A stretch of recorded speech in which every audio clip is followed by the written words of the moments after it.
தமிழக மக்களுடைய பாரம்பரிய விளையாட்டான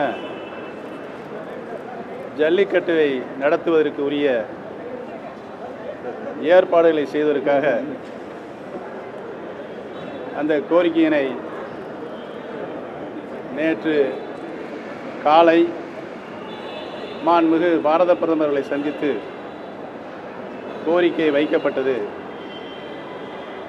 கோரிக்கை வைக்கப்பட்டதின் அடிப்படையில் ஒரு நாள் அங்கேயே நான் தங்கியிருந்து சட்ட வல்லுநர்களை கலந்து ஆலோசித்து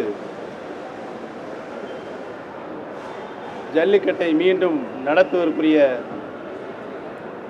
அவசர சட்டத்தினை சட்ட திருத்தத்தினை கொண்டு வருவதற்குரிய ஏற்பாடுகளை நேற்று அதற்குரிய முன்னேற்பாடுகளை செய்து முடிக்கப்பட்டிருக்கிறது. உரிய முன்மொழிகள் தயார் செய்யப்பட்டு மத்திய உள்துறை, சட்டத்துறை, வன மற்றும் சுற்றுச்சூழல் துறை அவர்களுடைய ஒப்புதலை பெற்று இன்று மாலை இந்திய குடியரசுத் தலைவருடைய ஒப்புதலுக்கு அனுப்பி வைக்கப்படும். இந்திய குடியரசுத் தலைவர் அவர்கள் அலுவல் பயணமாக வெளியூர் சென்றிருக்கின்ற காரணத்தினால் இன்று இரவுதான் அவர் டெல்லிக்கு வர இருக்கிறார்கள். நாளை இந்திய குடியரசுத் தலைவர் அவர்கள் ஒப்புதல் பெற்று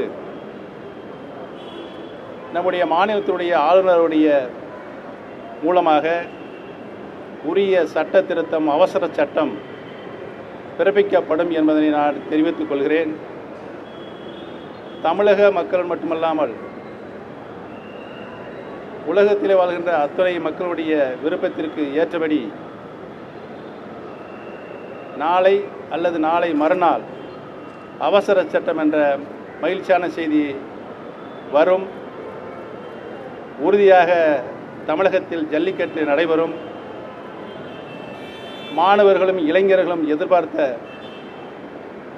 அந்த வாடிவாசல் விரைவில் திறக்கப்பட்டு ஜல்லிக்கட்டு காளைகள் துள்ளி குதித்து வெளியே வரும் என்பதை மகிழ்ச்சியோடு தெரிவித்துக் கொள்கிறேன்.